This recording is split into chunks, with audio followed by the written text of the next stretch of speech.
So the immigration order of the White House apparently violates the Constitution. That's the position of the court and of these many mayors. What exactly does the Constitution say about immigration?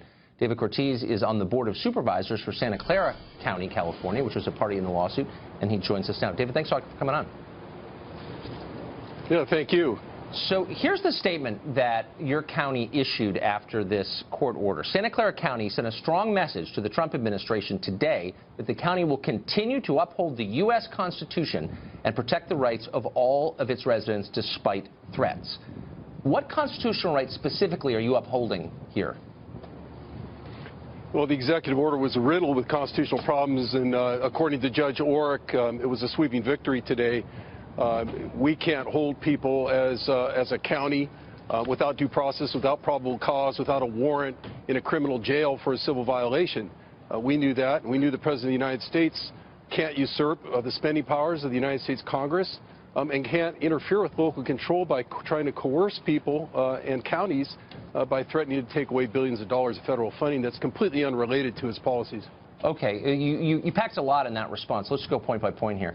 Does the Constitution guarantee a right of the illegal aliens to be here in the country?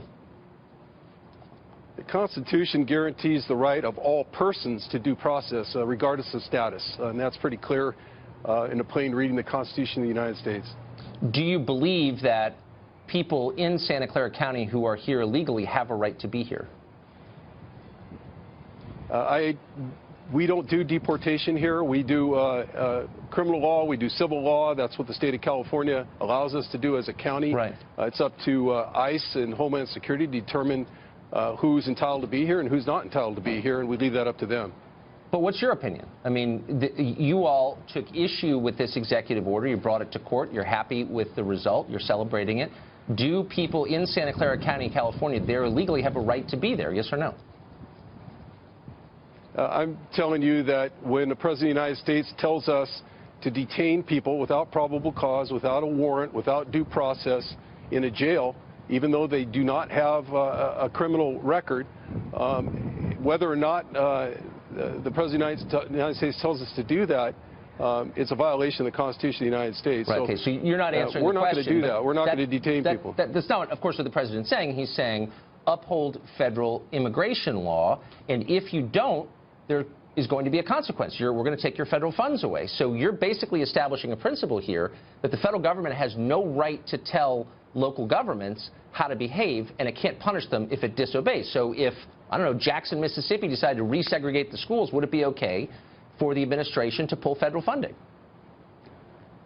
Yeah, we're not talking about desegregation of schools. We're talking about the President of the United States telling us to detain people in criminal jails so that ICE, so that his federal agency can come and interview them when they're good and ready. And the federal courts over the course of the last 2 or 3 years have told us that that's unconstitutional. They've told us that if we do that, we're subject to civil liability. There's several jurisdictions that have been successfully sued for civil liability.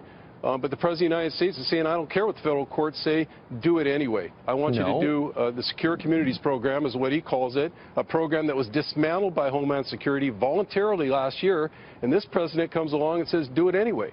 Okay. This would be not the president's will, but this is the law. These are federal immigration laws that were passed by the Congress. These are not regulations that the executive branch thought up. Elected members of Congress passed these laws, and you're saying you don't have to follow them and you can't be punished. And my only point is a very obvious one, which is the federal government continuously tells local governments, you got to follow the law or else we're going to withhold funds. You see that happen all the time, and you're saying that's no longer the case. We act on our conscience.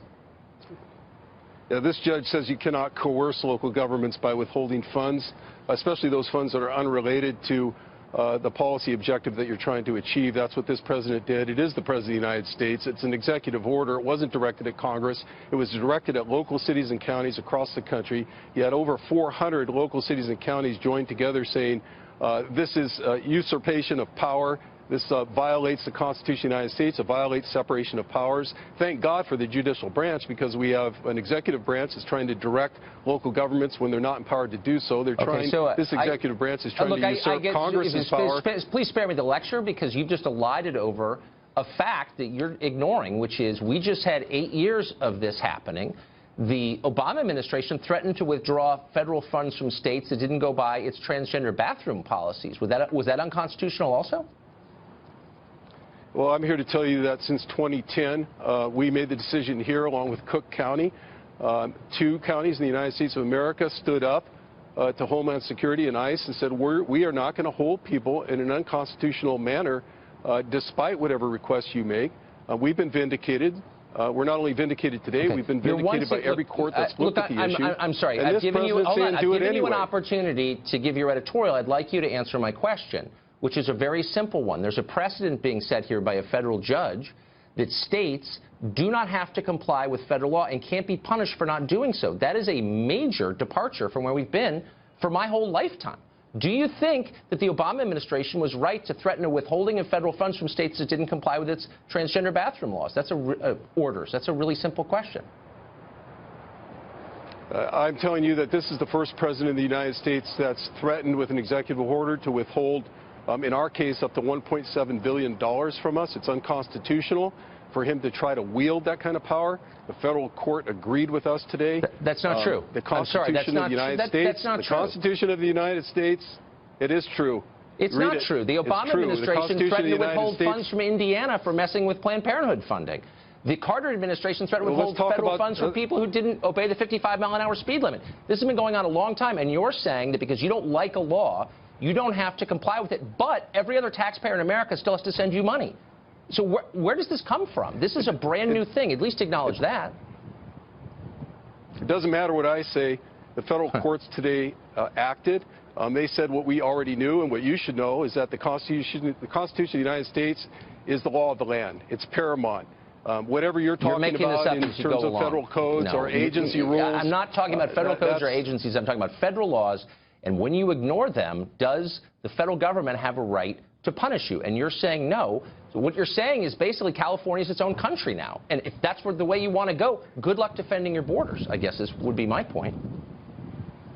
California is leading the country in the right direction because we're honoring the Constitution of the United States. And there's a whole bunch of people across the country that believe that are following our lead. We're happy to be in the lead. We're fortunate to have won this case today. Supervisor Cortese, thanks for joining us.